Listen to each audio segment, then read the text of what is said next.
കേരള രാഷ്ട്രീയത്തിന്റെ ചരിത്ര വഴികളിൽ ഇതിനു മുമ്പ് ഒരിക്കലും ഉണ്ടായിട്ടില്ലാത്തത്ര ഉദ്വേഗജനകമായ ഒരു മുഹൂർത്തത്തിലേക്കാണ് 2026 നിയമസഭാ തിരഞ്ഞെടുപ്പ് ഫലം വിരൽ ചൂണ്ടുന്നത്. വെറുമൊരു ഭരണമാറ്റത്തിനോ ഭരണ തുടർച്ചയ്ക്ക് വേണ്ടിയുള്ള പോരാട്ടത്തിനപ്പുറം കേരളത്തിലെ പ്രധാനപ്പെട്ട 3 രാഷ്ട്രീയ ചേരികളുടെയും ഭാവി നിർണ്ണയിക്കുന്ന ഒരു അഗ്നിപരീക്ഷയായി ഈ തിരഞ്ഞെടുപ്പ് മാറിയിരിക്കുന്നു. വോട്ടെണ്ണൽ കേന്ദ്രങ്ങളിൽ നാളെ ബാലറ്റ് പെട്ടികൾ തുറക്കുമ്പോൾ പുറത്തുവരുന്നത് കേരളത്തിന്റെ അടുത്ത 5 വർഷത്തെ വികസന രേഖ മാത്രമല്ല, മറിച്ച് വരും പതിറ്റാണ്ടുകളിൽ ഇവിടുത്തെ രാഷ്ട്രീയ ഭൂപടം എങ്ങനെയായിരിക്കണം എന്നതിനെക്കുറിച്ചുള്ള ജനതയുടെ കൃത്യമായ വിധിയെഴുത്തു കൂടിയായിരിക്കും. കേരളം രൂപാകൃതമായ നാൾ മുതൽ നാം കണ്ടു ശീലിച്ച ഒരു രാഷ്ട്രീയ ശൈലിയുണ്ട്. 5 വർഷം കൂടുമ്പോൾ ഭരണം മാറി മാറി വരുന്ന രീതി. എന്നാൽ 2021 LDF ആ പതിവ് തിരുത്തിക്കുറിച്ചു. ആ വിജയത്തിന്റെ തുടർച്ചയെന്നോണം ഹാട്രിക് തികയ്ക്കാൻ ഇടതു മുന്നണിയും നഷ്ടപ്പെട്ട അധികാരം എന്തു വില കൊടുത്തും തിരിച്ചുപിടിക്കാൻ വലതു മുന്നണിയും നിർണായകമായ ഒരു അട്ടിമറി ലക്ഷ്യമിട്ട് NDA അണിനിരക്കുമ്പോൾ 2026 പോരാട്ടം സമാനതകളില്ലാത്തതാകുന്നു. ഐക്യജനാധിപത്യ മുന്നണിയെ സംബന്ധിച്ചിടത്തോളം ഈ തിരഞ്ഞെടുപ്പ് ഫലം അവരുടെ നിലനിൽപ്പിന്റെ തന്നെ പ്രശ്നമാണ്. 2016 2021 ഏറ്റ കനത്ത പ്രഹരങ്ങൾ മുന്നണിയുടെ ആത്മവിശ്വാസത്തെ വല്ലാതെ ബാധിച്ചിട്ടുമുണ്ട്. 10 വർഷക്കാലം അധികാരത്തിന് പുറത്തിരിക്കുക എന്നത് കെട്ടുറപ്പുള്ള ഒരു മുന്നണിയെ സംബന്ധിച്ച് വലിയ വെല്ലുവിളിയാണ്.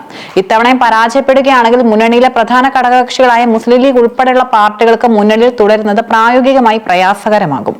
കോൺഗ്രസിനുള്ളിലെ ഗ്രൂപ്പ് പോരുകൾ വീണ്ടും ശക്തമാകാനും ഇത് വഴിതെളിക്കും. ലോക്സഭാ തിരഞ്ഞെടുപ്പുകളിൽ UDF നേടിയ വലിയ മുന്നേറ്റങ്ങൾ നിയമസഭയിൽ പ്രതിഫലിക്കുമെന്നാണ് നേതൃത്വം കണക്കുകൂട്ടുന്നത്. ഭരണവിരുദ്ധ വികാരം വോട്ടായി മാറുമെന്നും പ്രത്യേകിച്ച് എറണാകുളം, മലപ്പുറം, വയനാട്, കോട്ടയം ജില്ലകളിൽ തങ്ങളുടെ ആധിപത്യം വീണ്ടെടുക്കാൻ കഴിയുമെന്നും അവർ വിശ്വസിക്കുന്നു.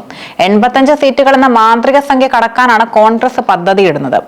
ഇടതുപക്ഷത്തിന്റെ ശക്തി കേന്ദ്രങ്ങളിൽ വിള്ളലുണ്ടാക്കാൻ ഇത്തവണ UDF പരീക്ഷിച്ച തന്ത്രമാണ് കണ്ണൂർ സ്ക്വാഡ്. ശക്തമായ സ്ഥാനാർത്ഥികളെ CPM കോട്ടകളിൽ അണിനിരത്തി വോട്ട് വിഹിതം വർദ്ധിപ്പിക്കാനും അട്ടിമറി ജയം നേടാനുമാണ് ഇതിലൂടെ ലക്ഷ്യമിടുന്നത്.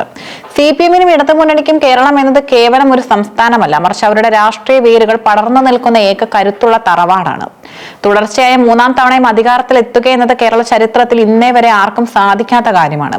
പിണറായി വിജയന്റെ നേതൃത്വത്തിൽ ഇത് സാധിച്ചാൽ അത് ഇന്ത്യൻ രാഷ്ട്രീയത്തിൽ തന്നെ ഇടതുപക്ഷത്തിന് വലിയൊരു ഊർജ്ജമാകും.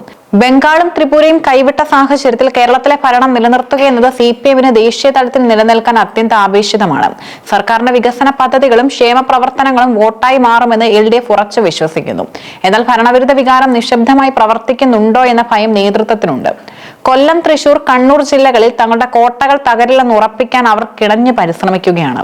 നീണ്ട 10 വർഷത്തെ ഭരണത്തിന് ശേഷം വോട്ടർമാർക്കിടയിൽ സ്വാഭാവികമായി ഉണ്ടാകുന്ന മടുപ്പ് തങ്ങളെ ബാധിക്കില്ലെന്നാണ് ഇടതുമുന്നണിയുടെ പ്രഖ്യാപിത നിലപാട്. എങ്കിലും പോളിംഗ് ശതമാനത്തിൽ ഉണ്ടാകുന്ന മാറ്റങ്ങൾ അവരെ ചിന്തിപ്പിക്കുന്നുണ്ട്. കേരളത്തിലെ ഇരു മുന്നണികളെയും ഒരുപോലെ ഭയപ്പെടുത്തുന്നതാണ് NDAയുടെ വോട്ട് വിഹിതം. നേമം, പാലക്കാട്, ചാത്തന്നൂർ തുടങ്ങിയ മണ്ഡലങ്ങളിൽ അവർ ഇത്തവണ വലിയ അട്ടിമറി പ്രതീക്ഷിക്കുന്നു. NDA നേരിടുന്ന ഓരോ വോട്ടും കേരളത്തിലെ പ്രധാന മുന്നണികളെ ജയപരാജയങ്ങളെ ബാധിക്കും. കഴിഞ്ഞ തിരഞ്ഞെടുപ്പിൽ 12.5% വോട്ട് നേടിയ NDA ഇത്തവണ അത് 16% മുകളിൽ എത്തിച്ചാൽ പല മണ്ഡലങ്ങളിലും ഫലം പ്രവചനാതീതമാക്കും. BJP പിടിക്കുന്ന വോട്ടുകൾ ആരുടെ പെട്ടിൽ നിന്നാണ് ചോരുന്നത് എന്നതിനെ ആശ്രയിച്ചിരിക്കും കേരളത്തിന്റെ ഭാവി. പല മണ്ഡലങ്ങളിലും മത്സരം LDF-ഉം UDF-ഉം തമ്മിലല്ല, മറിച്ച് ശക്തമായ ത്രികോണ മത്സരമാണ് നടക്കുന്നത്. ഇത് വോട്ടുകളുടെ കൃത്യമായ ധ്രുവീകരണത്തിന് വഴിവെച്ചിട്ടുണ്ടോ എന്നത് നാളെ അറിയാം. ഈ തിരഞ്ഞെടുപ്പിൽ നിർണായകമായ ചില ഘടകങ്ങൾ ഫലത്തെ സ്വാധീനിക്കാനും സാധ്യതയുണ്ട്. തൊഴിലില്ലായ്മയും ന്യൂനതമായ വികസന കാഴ്ചപ്പാടുകളും മുൻനിർത്തി വോട്ട് ചെയ്യുന്ന യുവതലമുറ ഏത് വശത്തേക്ക് ചായുന്നു എന്നതും പ്രധാനമാണ്. തീരദേശങ്ങളിലെ വികസന പ്രശ്നങ്ങളും മലയോര മേഖലയിൽ ബഫർ സോൺ ഉൾപ്പെടെയുള്ള വിവാദങ്ങളും വോട്ടർമാരെ സ്വാധീനിച്ചിട്ടുണ്ടോ എന്നതും കണ്ടറിയണം. സാമുദായികമായ ധ്രുവീകരണങ്ങൾ കേരളത്തിൽ ഇത്തവണത്തെ വലിയ ചർച്ചയായിരുന്നു. പരമ്പരാഗത വോട്ട് ബാങ്കുകളിൽ വിള്ളൽ ഉണ്ടായിട്ടുണ്ടെങ്കിൽ അത് വലിയ അട്ടിമറികൾക്ക് കാരണമാകും. ആർക്കും വ്യക്തമായ ഭൂരിപക്ഷമില്ലാത്ത ഒരു സാഹചര്യം ഉണ്ടായാൽ അത് കേരളം ഇന്നുവരെ കണ്ടിട്ടില്ലാത്ത രാഷ്ട്രീയ കുതിരക്കച്ചവടങ്ങൾക്കും അസ്ഥിരതയ്ക്കും കാരണമാകും.